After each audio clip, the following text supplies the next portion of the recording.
I just want to quickly alert the lads. I have been to British Popeyes, and we can maybe explore that on a future episode if you'd like to get mad about it again.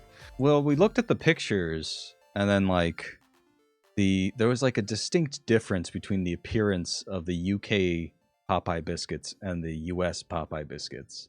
I could get into it. They look drier. The episode now. We'll get into it later if we have more time. Okay. Let's actually start the podcast for real. Okay. I'm talking about this cursed island. Yeah, it's a dark place. I'm sorry that we've even mentioned it. And it's poisonous slop. Hello everyone, and welcome back to Video Games Are the Worst Thing on Earth. I'm Alton. With me as always is Reese. Hello. And Kay. Howdy. And joining us once again, returning guest Dawnya. Hello, Dawnya. Hello. Thanks for having me again. Yeah, it's been a while. I would say the most popular guest, the most powerful guest, the one that has driven the most people insane. Indeed. Gamers and I don't know, I imagine, and their loved ones. So that is all things that we laud here. Loved ones is in quotes, of course. Yeah. Tolerated ones, maybe. I'm glad to be held in such high regard. Thank you. We're here. It's the new year. It's 2023, a year full of hope and potential for change. These are all things that I definitely believe. Don't read into the severe depression in my voice. No, the change will be cataclysmic. Absolutely. Exactly. But because it's the new year, we're obligated as a video gaming podcast to do a Game of the Year award. And normally I wouldn't feel compelled to do this, but there is a video game that I would like to honor with the prestigious award of me saying it was good on a podcast. And that is Solasta, which is a very wonderful CRPG game that was made by an indie development team. And it's basically Dungeons and Dragons 5th edition, the game, just completely like D&D 5e in a video game. And we've been playing it on stream, me, Kay, Reese, and Zed for the latest sessions, and really been having a wonderful time killing apes and dogs and being murdered by large birds. A lot of animal abuse. Oh, yeah. And abuse by animals, apparently. Yeah. Obviously, we murder a lot of animals. Random animals that you would think, why would they be hostile?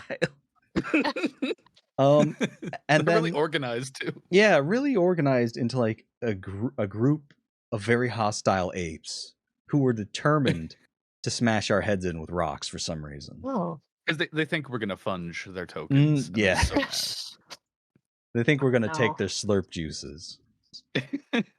Obviously not, but it's been so much fun, and it has so many different stories. And now we're getting into like user-generated content, which has been just insane. So that has been my game. Time. Yeah, toilet time. We descended into the toilet to fight the threat, and it honestly was the most harrowing challenge that we experienced in the entire game. That we barely got through by the skin of our teeth. Yeah, to give Dawnya some context, there was a user-made map.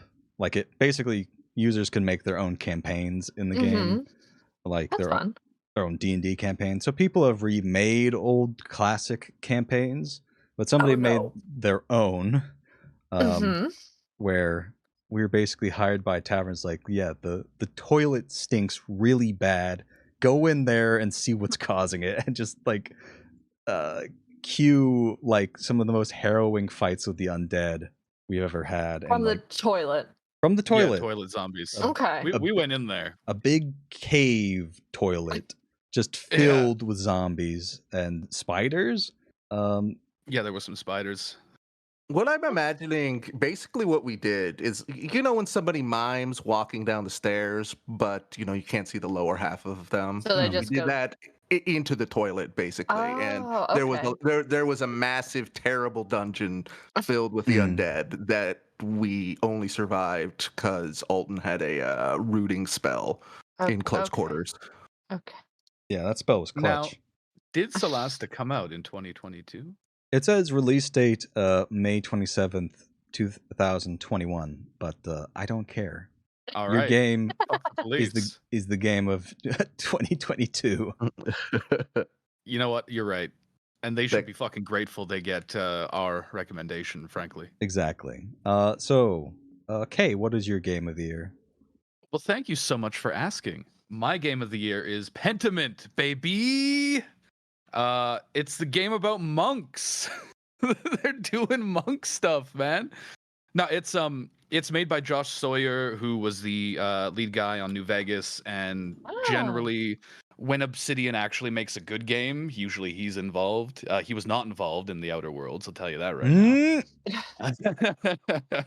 And it's just a really good little RPG. It's set in 16th century Bavaria, and it's it's a historically set game, but also it's a game about history as a practice, I guess. And it's really tailor-made for me, but also it's really well written, and there's a good little murder mystery, and I think anyone would enjoy it a lot. There's lots of cool little stuff. It rewards knowing about the period, but also you don't need to at all. It's nice. That's it. That's my sales pitch. Yeah, I saw that and it looks very interesting. The It's art super well style written. is something I think we should comment on because it's a 2D game that is drawn to look like a medieval mural, basically. Yes. And the text kind of reflects that as well. Like, often in a manuscript from the period, references to God will be in a different color, and it's that way in people's like dialogue. And it's really interesting because they'll like say a sentence, and then there'll be a gap, and then in the different color, the word God will be filled in after the text has appeared. And it lends this weight to, invoking the Lord in this Christian society where that would have mattered, how you do that and stuff like that. It's just those little touches that kind of color everything, while keeping it kind of on theme, as being like a manuscript style. It's really artistically consistent, and I like that. Interesting. Okay, Yeah. so Reese, what is your pick for this year? Or last year, I should say. I'm not going to get too much into discussing Elden Ring because I think it's been discussed plenty. But I think for me personally, I had an incredible time with it. I spent over 300 hours and I want to play it again. And it helped me understand, game design, game narrative on a level that, it's not like I didn't understand what Dark Souls and stuff like that were, but like, I don't know. It's just like what is appealing about gaming in general, and to me, kind of came through. And I don't know. It kicks ass. It speaks for itself. So Elden Ring. It was your first From game, wasn't it? It wasn't my first From game. I got a ways into the first Dark Souls, but I didn't get it. I was just saying, this is too stupid. Give me a Halo. So it's the first one where it clicked. That's cool. I find that a really unique perspective because I've been a massive FromSoft hog since the first Dark Souls. And Elden Ring feels like such a natural conclusion of all the Dark Souls games and Bloodborne up to that point. So it's kind of cool to go into that relatively fresh. I think that's neat. I mean, say what you will about the open world stuff in open worlds in general. I feel like Elden Ring had a degree of flexibility that let me kind of fuck around to the point where I could get comfortable and find my own lateral solutions, even when I was having trouble. It's what gave me the most trouble in the game were the twin gargoyles by far. I beat Melania my third try. Whichever one. Melania Trump my third try. Yeah. Melania Trump. But, just because I had the blood build, which they hadn't patched yet, with the mimic that also had the blood build, so it was just OP as fuck. Which was just like a real quick cheese. So I didn't have that big experience that everybody else did with that. But it seems that everybody does have a pretty unique Elden Ring story, which I love about it. and I'm always interested in hearing it. I will say I also very much enjoyed Elden Ring. I think personally, if you're going into that game, one of the things I recommend people do is not look up all the shit online. Like, oh, yeah, don't do that. Yeah, definitely. I think one of the things I don't know. I feel like I spoiled the game for myself slightly by like trying to optimize my build and look up online where to get items to make myself more powerful. And really, I think the game is meant to be experienced as just like an open world full of wonder where you don't know where everything is and you're rewarded for exploring because you don't know what's going to be at the end of a dungeon. So that's my recommendation. And also, Kay has set off one of my pet peeves by referring to it as your first From game. And my first From Software game was Otogi 2, Immortal Warriors on the original Xbox. All right. No, that is good advice though. And I would definitely agree with that. And you can respec. That's what I would tell people. Make mistakes. Go just fuck around and discover stuff. And if your character is jacked up at some point, I'm gonna fucking be such them. an asshole when Armored Core 6 comes out. I'm just gonna be like, oh, is this your first FromSoft game? Bitch. Except it's not, because I've played other Armored Core games. I know, not to you. I know you've played Armored Core, so you are. I'm grandfathered in. Your grandfather. I'm gonna find some soft targets to strafe on this. I'm gonna find. Sure. What's that fucker who does the lore videos? I was tearing into his ass. Yeah, VGATWTOE. Yeah, VGATWTOE. I was just watching him play Armored Core and just like, oh my god, he sucks. Oh no! I'm gonna fucking destroy this noob. And TVT. All right, 2023, we become unironic like gamer elitists, but just for Armored Core. It's gonna be sick. I think that everyone has that one series where they're just sort of like, well, you know, they're just like, oh, gaming doesn't mean anything about you're a good person or not, except for this. If you're bad at this, I'm better than you. That is, I'm excited. Yeah, I'm very excited. Then I'm going to come in with an Elon Musk tier Armored Core build that just topples the whole podcast. Oh man. Unfortunately, I know nothing about this conversation, so. I mean, it's just a mech customization game, and it's very different over the entire series. Like from 1 to 4 and 5, they're all very different, and some people like certain aspects more than others. Personally, fair enough. I would never recommend you play a video game, though. I wouldn't put that upon you. Yeah, I mean, it's kind of difficult to play any of them now, just because you need to emulate any of them to basically play them now. Yeah. Gross. They don't sell them on anything, and me as of 2018 was getting very drunk on Twitter and sending angry messages to FromSoft on Twitter, being like, "Why haven't you made a PC ported Armored Core 4 answer, you fuckers?" That's why they're making the new one. They're like, all right, we got to get Alton. That's right. They saw me. That's good, at least. Demand. Me, a person who has played one Armored Core game and really liked it, i.e., their biggest fan ever. It was angry that they hadn't made a version for PC, and that's why they're bringing out this one. Nothing else. That's right. Makes sense. I gotta imagine they're sick of making fucking Dark Souls games, huh? They have to. They got to do something. That could also have something to do with it. So, Dawnya, what was your game of 2022? All right, so let me preface this by saying I didn't play a lot of video games in 2022. That's gonna be that bad. makes it better than us. That's gonna be bad. I don't think it's bad. I had a genuinely good time with this game, but it's gonna be like a basic baby answer. I traveled a lot and I hosted people at my house for like a month at a time. So I didn't really have a lot of video game time for myself, because I maybe played a total like 5 games in 2022. Mm-hmm. 2 of those were Overwatch 2 and Fallout 76. So the list of possibilities is pretty short. God. It's not either of those, because neither of them came out in 2022, so I can't I can't give it to Fallout 76, unfortunately. But my personal game of the year for 2022 is going to be Pokemon Violet. Let's go. Hell yeah. A big reason why I'm specifically choosing that game is I am just amazed at how much fun I had playing it, considering the last 3 Pokemon games that I have bought, because I am brainwashed by Nintendo to just buy anything Pokemon related that they release, regardless of if it's worth it or not. Right. I've played maybe 2 hours of the last 3 games, and I just dropped them. I haven't finished the Diamond and Pearl remake. I didn't finish Sword or Shield. I just meh. But Violet, I picked up, and I was really charmed by it.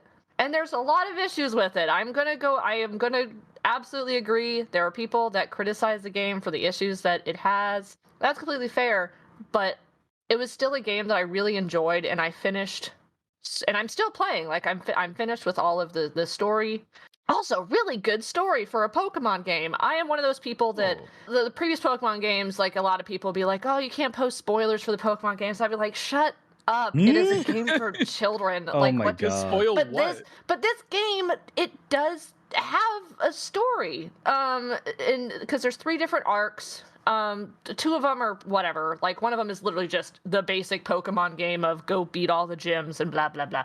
But one of them, and kind of the overarching one, is, I don't know, I was really charmed by it. Like I guess that's just the way I would When you're going describe down that game. into the Area crater, Zero, yeah.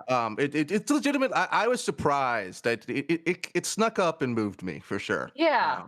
I need to play Exactly. this. Would you compare it to Black and White? Because that was the only time I remember it kind of having like writing. Well, here's the thing. So Black and White came out when I didn't really have the ability to buy my own games. So Okay. Generation 4 and 5, I have still not played. I did try and play Black 2, and I hated it. That is probably the Pokemon game I liked the least of anyone I've ever played.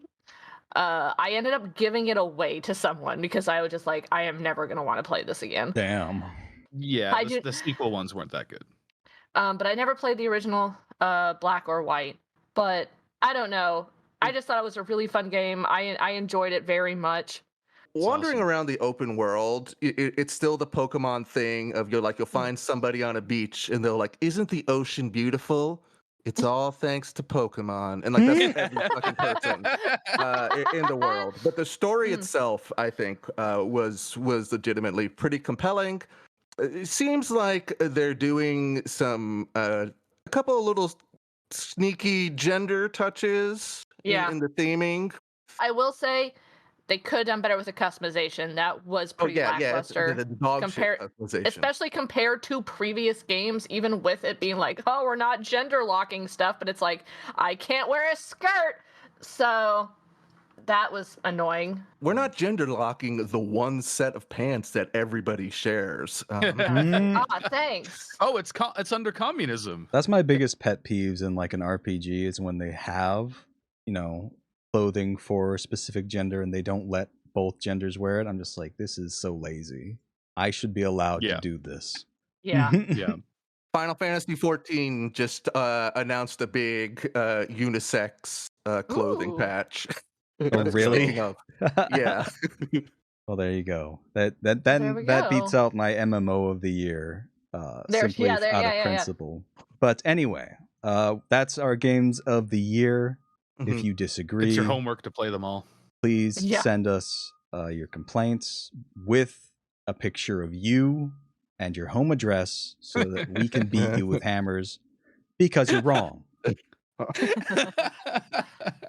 Anyway, I wanted to cover an event that happened quite a while ago now, honestly, but made me laugh very hard. And that is when Kay got to the top of Reddit. Hey, do you remember this? I remember. My great shame, top of Reddit. And the thing that you got to the top of Reddit with is r/non-political Twitter. Oh my God. they're gonna find a sticker with this on space junk outside of our solar system with this tweet on it. Like, this is your legacy. Oh, fuck. 18,000 upvotes. Updates. Wow, Updates, this is yes. incredible. Got to the front But, of Reddit, and like the tweet is just LMAO has survived the transition from early internet, and yet Rawful has not. Much to consider. Yeah, I was just high, man. I was just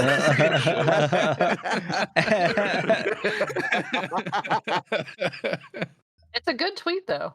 Oh, it's a thank good you. tweet. Reddit It's a seems good. to People agree. like to think, it's something interesting to think about, like internet culture. But simultaneously, I think they completely fucked up their demographic. Yeah, just It a rules. little bit.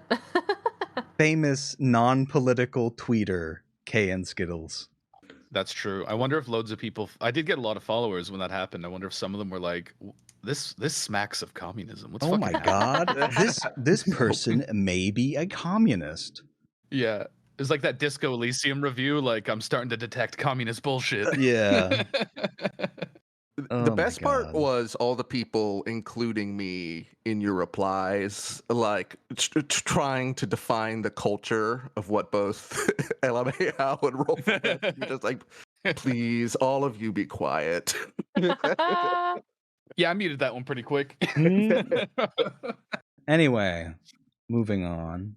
We have an entire segment about Jonathan Blow, and I believe Reese put this together. I So. did put this together, and then totally forgot everything. Mm-mm. No, Jonathan Blow is just a fucking idiot. I think we all agree. But I feel like maybe we've talked about him here and there. But I would like to Yes. just give him a strafe real quick. Excellent.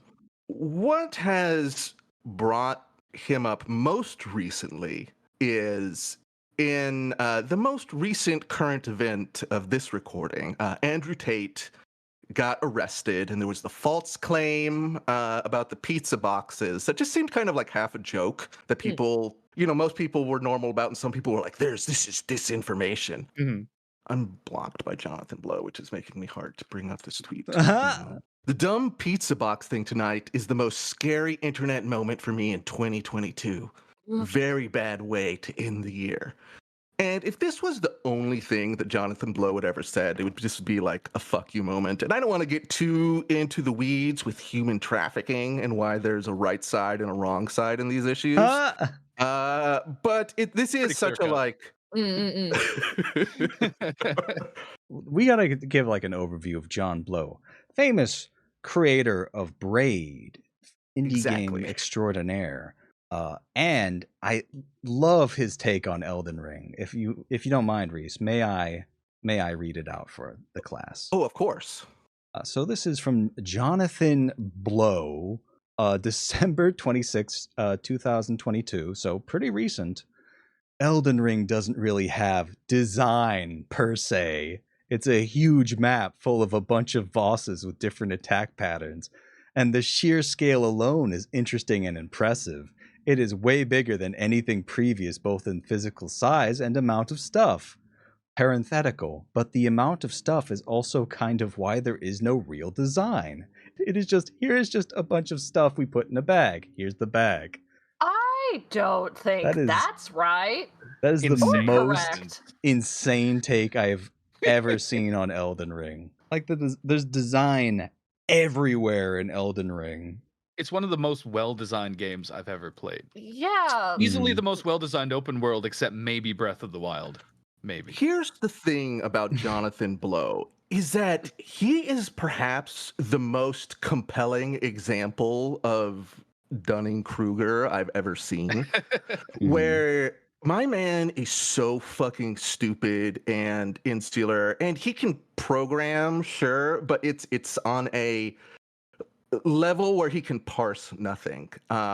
Braid is famous for being well received for an indie game, but since then he's gone all in on programming this design language for C. That's gaming only, and that like all the reviews I googled for it that says it's like this is competent, I guess. And here are 4 other things that do all this better. And he just spends all day on Twitch putting this together. Oh my God. He talks so much about the time he delivers, like helping indie game people. Like, he was like, I'll be happy to give my time to review your indie game. Great, right? In the same breath, in the same Twitter thread, he says, just to let you know, I think there are very few games other than my own that are well designed. And I'm going to be upfront with you on that. Oh my God. And having played The Witness, that is a very fucking funny thing to say. And it's, I don't know. I think I have at least 1 or 2 more examples here in the Trello about his nonsense. Oh yeah, and here the other thing, what I got blocked over is that this is another thing that I don't want to get too into, but he had a big meltdown about COVID being made in the lab, and he linked to this thing, and it's just like, it's just like, sure, okay, you have more of a point than you did before, but just like to have this screaming blocking fit over it is just such a like, I only live on the internet and I only believe things on the internet, and I can't think for 2 seconds about the way the world might really be. I just decided this. And he blocks over any perceived mention of his name. I'm sure he has some kind of automated name search blocking thing because it's like instantaneous. Wow. So I don't know. I just feel like the Hammer brothers and sisters and gender things that are our listeners, we just want you to know of Jonathan Blow. His name? Appropriate. Yeah, for real. He blows. I've never seen. Wow. If my last name was Blow, I just wouldn't admit that. What is to that? Anybody? Nominative determinism, I believe. Yeah. Yeah, don't name your kid that. Don't have your family name be Blow. You're getting married, you take the opportunity. God. You change your fucking name right then and there. I don't care what the other name is. I just found a tweet where he just says, I am glad they have been re-releasing these deleted scenes from Idiocracy, which really just kind of solidifies the type of person. Yeah. Fuck, that's awesome. It really says a lot about our society, I remember seeing him in the indie game documentary. I don't know if you've seen that one. That's the I one have seen it, and that's why I was like, wait, is this the guy, like Braid? Yeah, like that's the guy from that movie? Holy shit. Yeah, this is what I was not remembering, which is honestly the funniest thing about Jonathan Blow is when he cried in a dark room because Soldier Boy didn't understand Braid.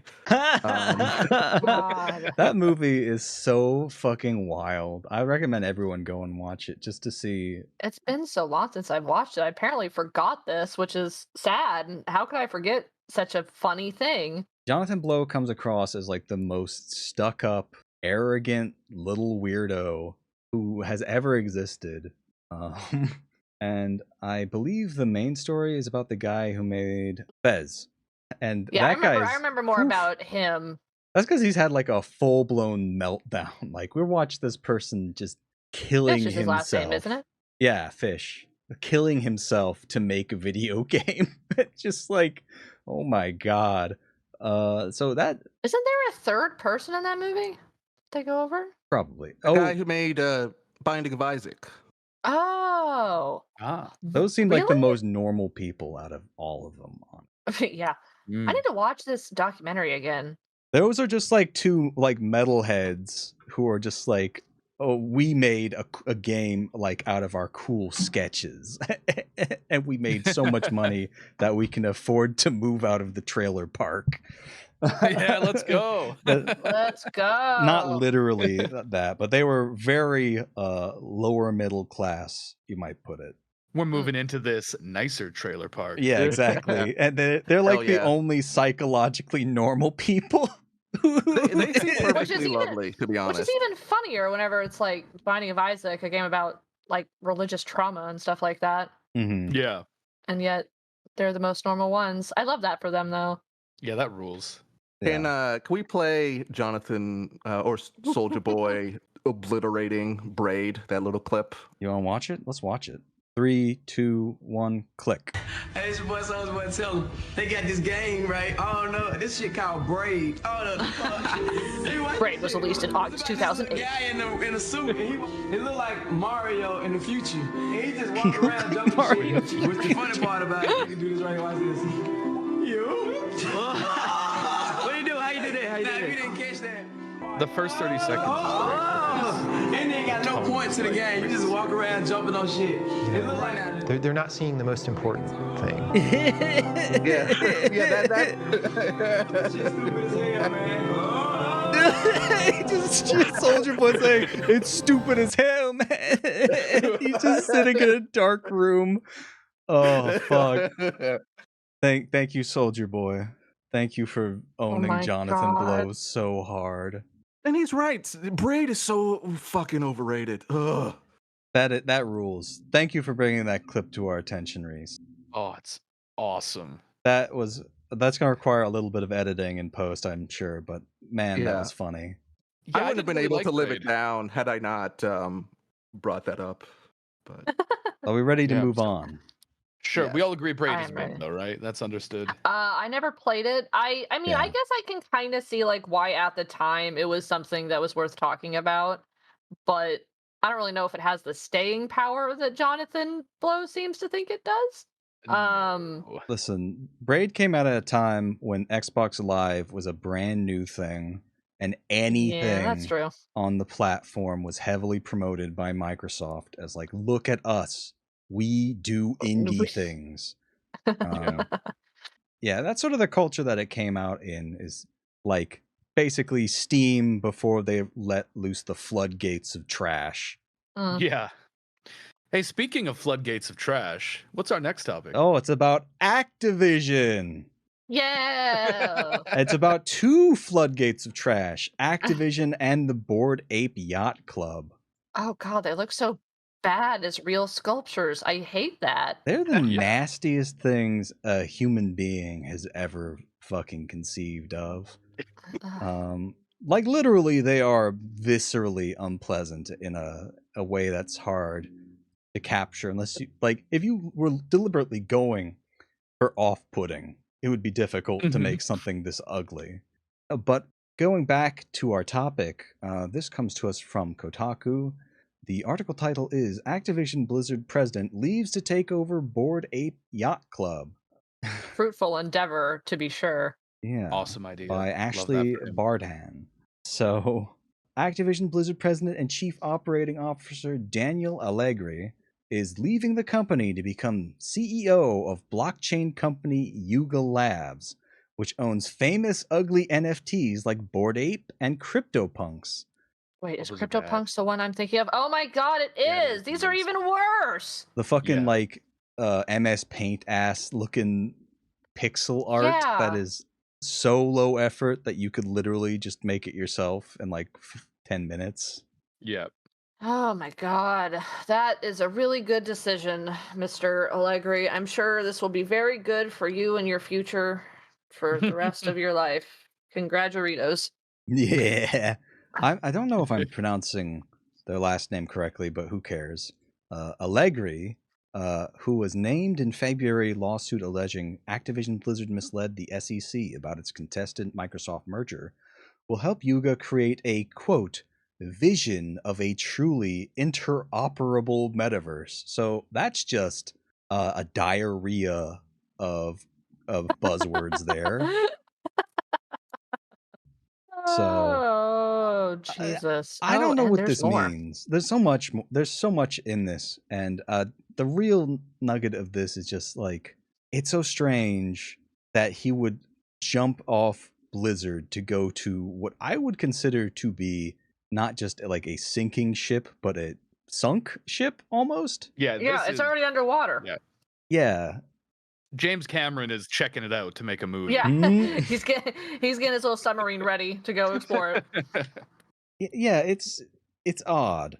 I mean, I think it makes a dark business sense, but it is extremely grim. Because like the way it works is that whenever somebody has a company like this has like a big falling out, if you're still trying to save face, the only thing you can do is throw a bunch of money and a new CEO, and at the very least, you can maybe kind of like get a second lesser pass at, whatever's left of the money there, or just finish whatever schemes you need finishing there at the company before you take your jet to the Bahamas, wherever.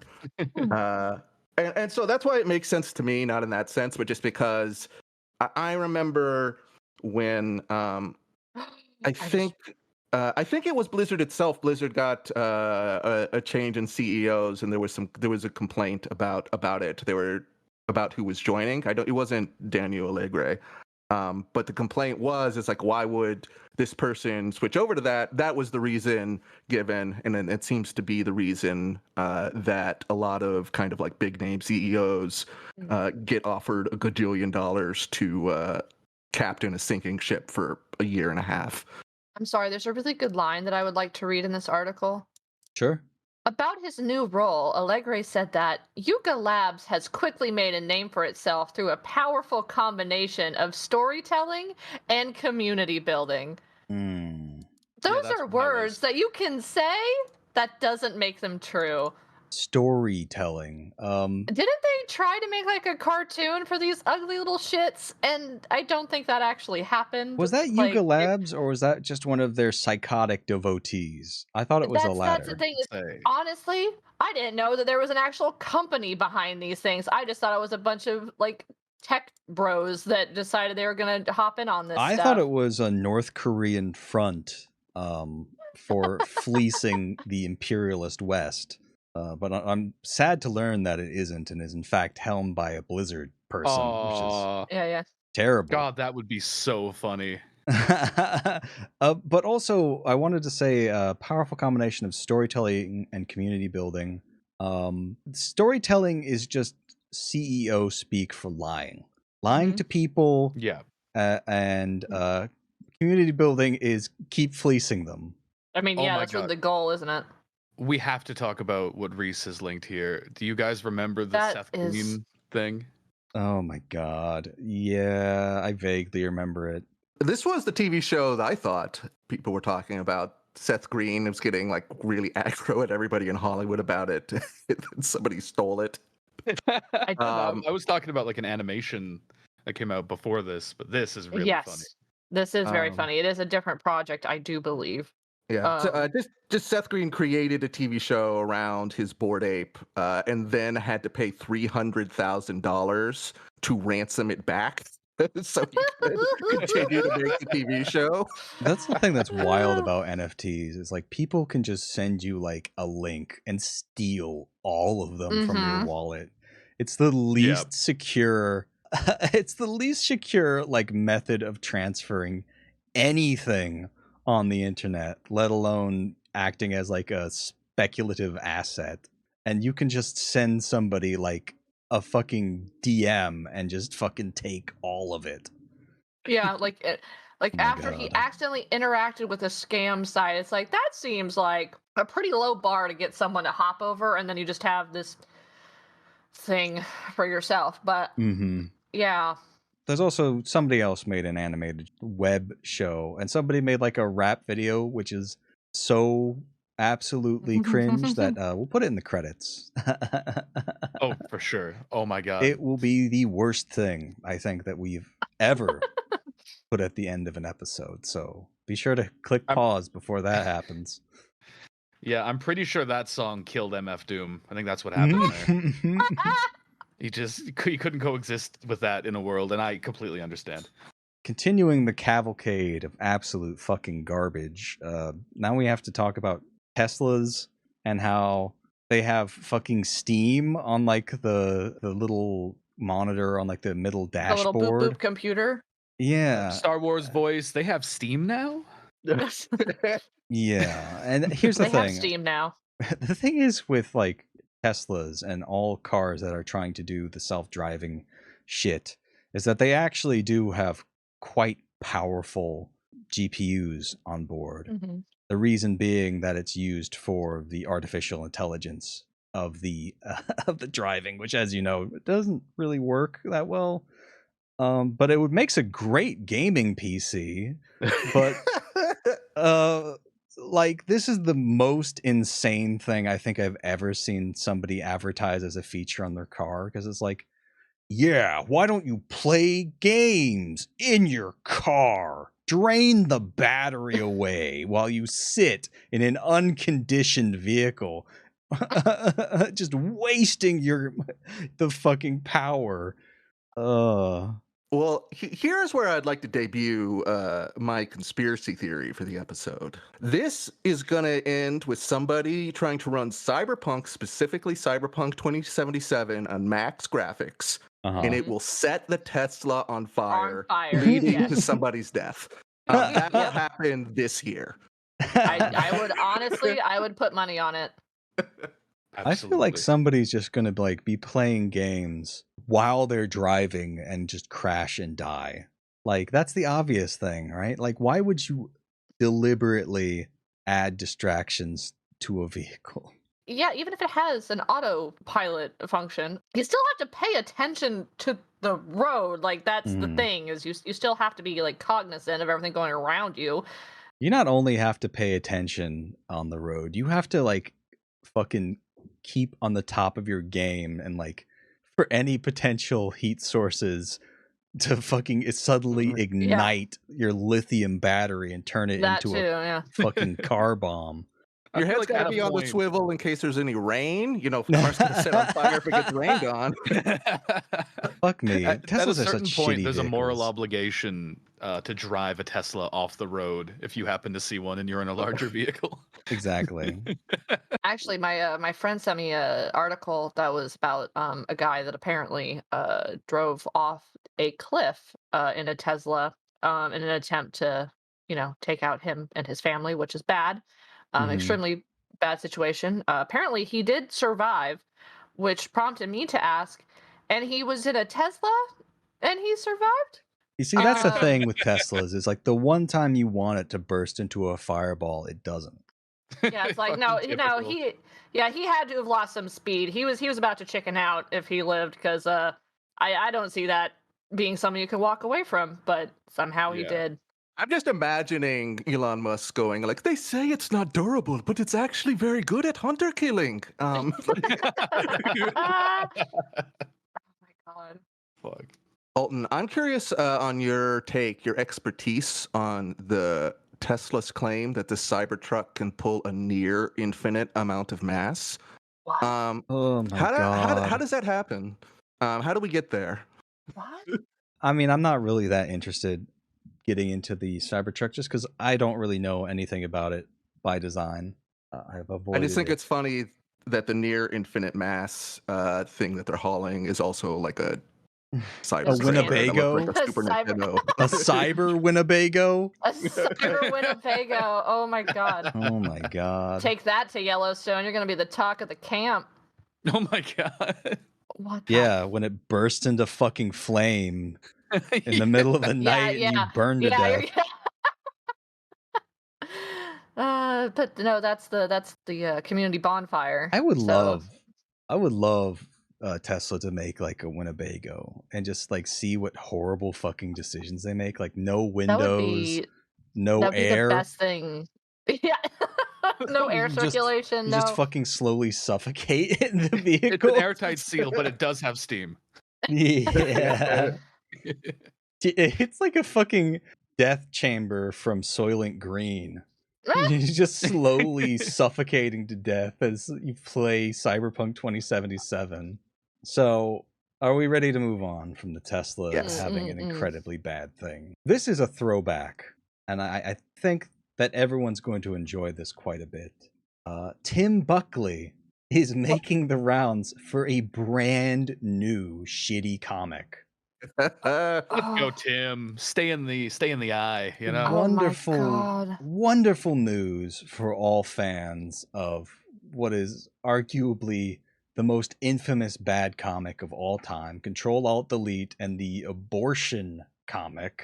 Or no, it was a miscarriage. Oh, miscarriage comic. I'm sorry, I'm getting my wires crossed. We can all agree. I'm getting my wires crossed with the Zootopia abortion comic. I was thinking about that at the same time I was talking. But yeah, he did the miscarriage one, and it ranks up there with the iconic Zootopia abortion comic in terms of sheer quality of diseased brainworms that have blasted across the internet in terms of how fucking hilarious this thing is to be put in this context. And basically, Tim has returned to us for the sole purpose of being a little bitch who's just like, people will be canceled online by SJWs for playing the Harry Potter game. So let's read out the comic or describe. It is a child reaching for Harry Potter, Hogwarts Hogmonger. I don't know what it's called. Hogmonger. It's Hogmonger Legacy. Yes. And a That's child. the new title. The child's gonna grab it, and some dipshit, Tim Buckley, says, "Little Bobby, no. What? It's just a video game about magic and wizards." And he says, "No, Bobby, it's risky, not according to the internet." And then there's a big, very physically inaccurate portrayal of a pulley with a big weight that says, "A defining statement about your political and moral values," which would drop on the child. I'm also very mad that rope at the very top isn't directly straight. Like, it's almost like it's supposed to be swinging, but it wouldn't be swinging. Like, it's a dead weight, so why would it be swinging that way if it's that heavy? Tim Buckley made this in a heat of the moment and completely disregarded any ideas of physics or like the real world. This is a person who calls himself a gamer and yet clearly has not played The Incredible Machine, because he would know that this setup would not work at all. Come on, Tim. We expect quality from you, bro. Why is there slack in the rope? The slack. Why, Tim? The longer you look at it, the worse it gets. Trust me. It really does. Like, it is God. the dumbest fucking thing. I would also argue the construction of his straw man is as equally rickety. Is there anybody online who is mad at children who might be like, "Oh, I want to play Harry Potter"? Of course not. Like, me. Nobody that. Of course, well, I mean, fucking hate those little shits. Yeah, fuck them kids. Those fascist supporting. No, those turf supporting little fascists. The NSA does not have a document on who is mad at children for buying Harry Potter. All right, fair point. And it just like the other half of it that I'm not going to go bother and look for is whatever his like information post is, him immediately like walking this back even and just being like, well, it's I don't want to get in it. It's just I don't like it when people chatter. I want to read it out in full because it really is the most Weasley like weird dipshit thing. And I think what hit me especially hard about this is that I saw this comic and this response while baked out of my mind, and it was a very unpleasant experience because here's what he says. January 2nd, 2023. I was trying to write an opinion piece to go along with this strip, but honestly, after 2 full days of researching this Hogwarts Legacy controversy / boycott from all the different angles I could find, I hate this fucking run-on sentence. Reading articles and Reddit subs and comment sections, ... I am simply worn out. I thought my argument would end up being a case of separate the artist from the art, but I wasn't aware the extent of the damage J.K. Rowling's comics caused. More importantly, I think, I've ultimately come to the conclusion that I can't offer anything of value to this particular discourse one way or another. So why did you post it? The title of this comic. I made the comic, so. The title of the comic is "The Line in the Sand." So let me get this straight. He drew this entire thing before thinking, maybe I should look into this. Maybe I should look into this a little bit deeper. And then he did, and then he was like, oh, wait, this might be a little bit more complicated than I had been led to believe initially. But let me still post the thing I made before I actually did any research into this actual topic whatsoever. Holy shit, my guy. You have been irrelevant to the internet for years at this point. If you had just skipped a week, you would have been fine. You apparently got this far along with it. Why would you post this? Tim Buckley, I am talking to you directly. I love that this indicates that he has not learned a fucking thing since loss. He just doesn't think before he Clearly. posts. And it's incredible because he's like, according to him, this was 2 days.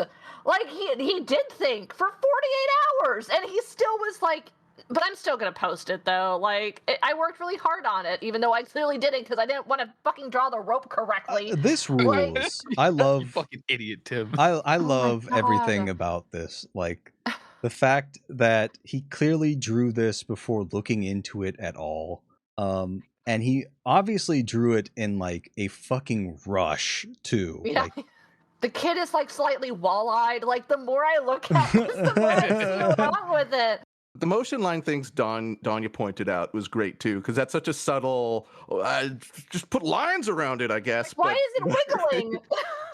it's vibrating with excitement at the prospect of destroying this fash-adjacent child for enjoying problematic content. The edits of Loss in the comments are... That's what I feel like we do with our podcast. It's like, ooh, a podcast about video games. Little Bobby, no! It's risky. What? It's just a video game podcast. No, Bobby. According to the internet, you will go and kill Nancy Pelosi with hammers because they told you to. What I love most about this is that even a supreme dullard like this guy, whose name I'm already forgotten, is the Buckster. Like Tim Buckley. The Buckmaster.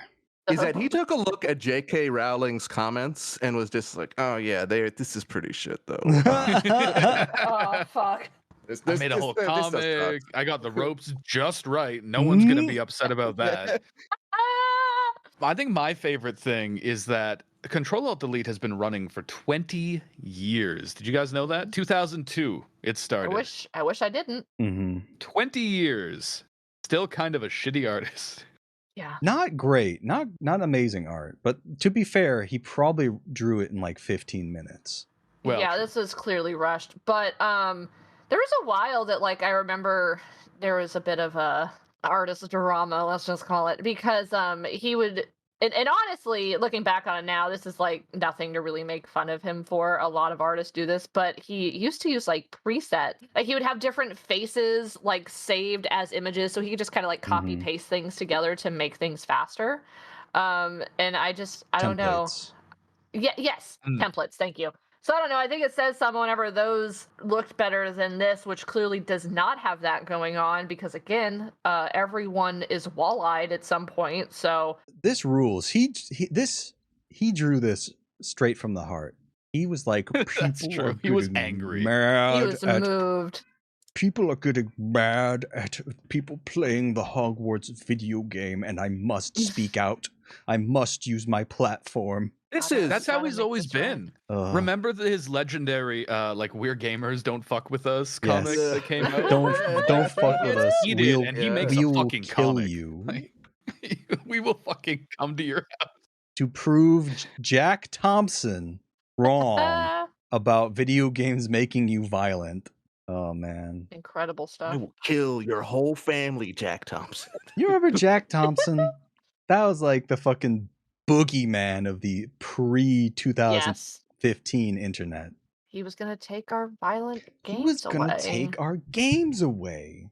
Yeah, he was gonna take away Mortal Kombat and Grand Theft Auto. My God, he was going to take away our mediocre sex scenes and violence. Yep. Oh man, what a simpler time. Can't let that stand. We need to vaguely threaten him with violence. That will really show him. It really is quite impressive just how standards have changed over the years. And that's something that always gets me about the development of culture on the internet is you go back to like the early variations of almost anything. YouTube, webcomics, just anything. And the ones that got successful early on were successful because they were in a very underpopulated field. Oh yeah. And they sucked major ass usually. Like old school YouTube was amazingly bad. Yeah.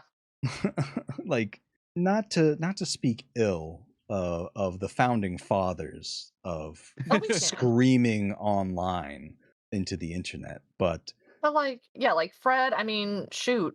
Shane Dawson was one of the earlier like YouTube sensations, and look where that fucking got us. Most of it was like Dark Side Phil. That too. Just God. Let's plays of completely humorless, untalented people. And so that's, you know, in situations like this, I don't want to speak ill of the angry video game nerd, but like his time has clearly come and passed. But one of the things you have to understand is that at the time that he was doing his review show about NES games, he blew everyone out of the water by having a single production value.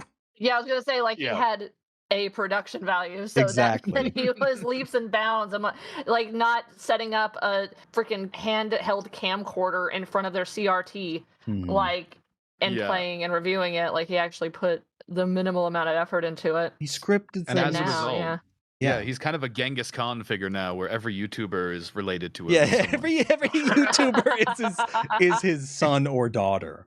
Like every single one. Like if you trace K's lineage back far enough, like his, like their great grandfather is the angry video gamer. That's true. One thing I like to say about the Jack Thompson thing is that, to me, what's interesting about it is that it's the video game controversy before they figured out how to weaponize gamer identity, because it is very much a ham-handed culture war thing that was mixed up with everything else. It's like a relic from the 80s. And then, you know, later on, once they realize that, you know, they can fuel those little misogynists' fire, you know, I hate to invoke Gamergate, but that is just literally what it was. Like, literally a conservative project that had money funded into it and, you know, got people radicalized on this ideological vector. There was just some boardroom in, like, the mid-2000s where conservative think tank experts were sitting around a table and was like, how can we do this but replace Jack Thompson with women? I mean, and Steve Bannon is the person saying that. Steve Bannon just like, it's so great how much they hate this Jack Thompson guy. I wish they would do that, but for women. I mean, Steve Bannon was a gold farmer before anything else. So, like, I'm not kidding. It's like Steve Bannon was one of the instrumental people to weaponize gamers on that level. Yeah, and I'm not going to say it was all him doing that. It was a much more sort of, you know, sea change moment than anything else. But there's a reason he sort of weaseled into the Trump White House mysteriously for a bit, is because he was their Karl Rove in a way. I was going to cap things off. Is everyone done talking about Tim Buckley and the ancient stories of for the next 15 years? Oh man, I love talking about the early internet, like, just because I'm starting to get old, and it's one of the things I can do now is that I'm like, I remember back in my day we used to love 8-bit theater. I like it because now that we're all old on the internet, we have expertise in different areas. I was not present for the angry video game nerd age, but I can rant about the BBS age. We can bore so many people. It's going to be great. Oh, that's wonderful. I can regale people with countless stories of being the most bored teenager, desperately finding things to distract myself from acres of empty woods, watching countless angry video game nerd videos and the Spoony one, and eventually like some of that guy with the glasses, although to my credit, I never really liked Doug Walker. Yeah, me neither. I was always a Newgrounds head. Oh, you know? Newgrounds, yeah. Oh, so you were You were a different breed growing up, huh? I was familiar yes. with the adult games section of Newgrounds and nowhere else. What's adult about the adult games? Is it about like cancer and sorrow and stuff? What? I don't understand. Yeah, they're serious dramas. Yeah, it's really Yeah. mature games like Braid and The Witness. If you're a big fan of of Jonathan Blow, you can find a lot of Blow on the Newgrounds adult section. That's That's good. That's good. Anyway, let's cap things off. Kay, Mm. tell us really quickly about your promised biscuit experience. Oh shit! Yeah, okay. So we went to the legendary only Popeyes in my city and possibly in the northwest of England. I haven't checked. There's not many of them. Mm-hmm. So I got some Alton. biscuits. I got some chicken. It seemed that so they sell the biscuits singularly. You can't buy like a box of them. Already And failing. Because you yeah, can buy a huge box. You can buy 6 of them at once. every biscuit came with a big tub of gravy that was way too big for a biscuit. Okay. Like one of those is probably good for 6 or more biscuits, probably more, probably a dozen biscuits actually. So we got a few biscuits to try them, and then had a fuck ton of gravy. So we got some chicken. The biscuits were dry as shit. Well, Luckily, that's... all that fucking gravy, so it kind of you can solve the problem. But that's why they gave it to you. yeah, but like I had biscuits growing up in Canada. We do that, and these were pretty fucking. British people don't know what they're doing. All right. Well, I will be fair. I will be fair. American Popeyes biscuits are also notorious for being super dry. Okay. Well, they might have just done it right then. I don't know. They were really dense though. Yes, density is definitely a component of the Popeyes biscuits. We're gonna, Dawnya, when you're there, They might have nailed it. You might have to be our guinea pig test subject who's eaten at both of them. Fair enough. To tell us Oh, what the yeah. difference is, because Kay I'll have to see. Kay does not seem to have eaten Popeyes in the U.S. So Yeah, I don't know. I'll have to make sure to. I don't eat it very often. There isn't one in my actual city. There's one a little bit north, so I'll have to make a trip and be like, all right, we gotta test try everything before I go over there. But I'll see what I can do. excellent. Dawnya, VGATWTOE's biscuit correspondent, is on assignment in England. Did the biscuits taste like they had butter radiation? That's very important. No, they were under buttered. Oh, man, that they is a truly shame. did fuck it up. Because one of the things about Yeah. like the very dense, somewhat dry biscuits of Popeyes here is they counteract it by basically soaking them in butter. Now, in the United I'm Kingdom, hungry. and I don't know if this is now the case there, these big chains generally give like calorie counts on every item, Yeah, and it that has is true. discouraged such practices somewhat. That's Oh. also why you can't find a good soda unless you have Coke. Everything else is shit. Had orange Yeah. soda over there, nightmare, terrible. Oh, the sodas here are fucking nut. It's no, Except Coke. bad. It's bad. They do that here in America too, but every American just looks at it and they're just like 5,000 calorie pasta. Let's go. Yum yum. Yeah. Like, we I don't don't care. understand that because it's using the metric system. Well, a big thing I learned about over there is that they have the sugar tax and everything. So, like, there is an actual monetary reason that these companies do hold back on as much sugar and stuff as they use because they get fined for it essentially for if they use too much. Yeah, it makes everything taste worse. It sucks. Yeah, it really, really does. We're Horrible. clearly from the two nations that should be judging foods like ice cream. It sounds like. Honestly, I find food in America to be fucking awesome. Food in my America forays is into it. Is great. If you do not care about your arteries, you will have a great time here. Yeah, yeah. I visited New York, and it's like I would die if I lived here, but holy fuck, everything here is amazing. Well, yeah, New to York eat. also has like every single cuisine from around the world. Yes. So Yeah, but like so does London, but I feel like it's hard to get it good in London. New York, Yeah. everywhere I went, everything was like, this is one of the best of these I've had. that's true. I feel like there's just I a hate to hand general. it to New York, but There seems to be just like a field around the British Isles saying you cannot have good food. Anyway, we No, I should know. wrap up. Okay. All right. Yeah, we'll shut up about this. I'm sorry. All right. So thank you very much for joining us, Dawnya. Tell us and Thank all the you for people having me. listening where they can find you and your good work online.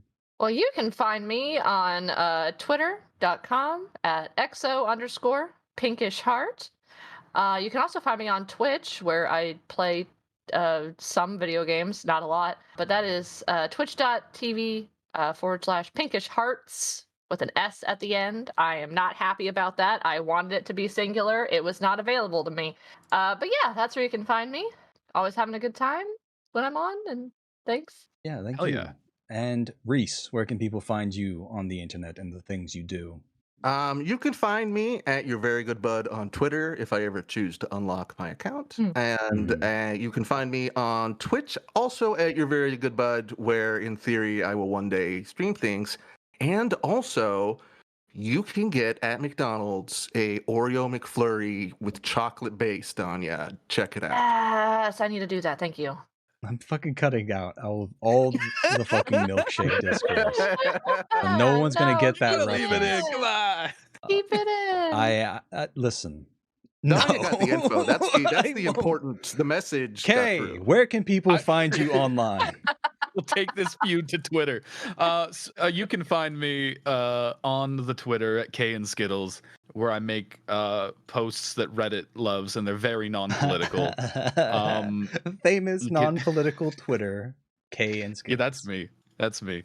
You can find me on YouTube for my famous non-political YouTube videos, K and Skittles, and depending when this comes out, my video on solitary confinement might be out, which will be very non-political. Don't worry about that. And on Twitch, I also stream on the weekends, K and Skittles, and you can see Skittles. She'll be there. That's it. The Attack the Block video also extremely should be checked out. Yeah, watch it or die. It's not been viewed as much as the other ones, so I don't think Surfshark is going to be emailing me back. All right, so you can find me on Twitter at twitter.com/8alton8. Just go out and check out my non-existent tweets, and you can also find me on twitch.tv/8 or fuck. Sorry, I need to pull it up actually because it's been a while. Twitch.tv/Alton8. And I have not been streaming recently, and I have not been tweeting recently for the exact same reason that I have gotten insanely into Guild Wars 2. And you might say, why Alton? You could stream Guild Wars 2, and which I tell you, I am not displaying my shame to the world.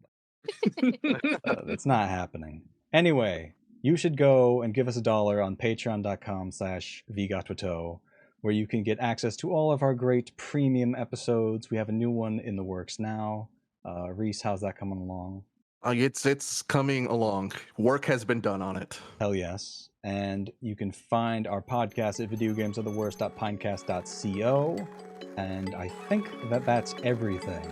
So thank you once again for listening. We'll see you next time. Bye, everyone. Goodbye. Find me in the club, holla at your ape. You wanna in the game, calling out my name. All up in the bake, lounging, chilling, drinking. They call me Lincoln, Abraham. I make the band, just made some plans to make some bands. On my apes is spam, breaking bad, pay the gas and lamp and some Jamaican sand. This is from my bored apes, from the floor apes to the four traits, to the space jams, to my hip hop fam. Pushing back they court date 2390. You can find me in the BAYC shining. Vibing, climbing, grinding, rhyming. Everything I do, it's all about timing. Doing ape shit. Going ape shit. Doing ape shit. Going ape shit. Doing ape shit. Going ape shit. Doing ape shit. Going ape shit. Hey Timbo, let the shit roll. I'ma make it rain crypto on this strip pole. Yeah, the flow going dummy, I'm a bit slow. All I know about money is to get more. With the time to miss, Tesla drive itself, but I'm charging it. The Hellcat is a charge, whose car is this? Tip Jenkins, the valet, get eat just for parking it. Here's your car, sir.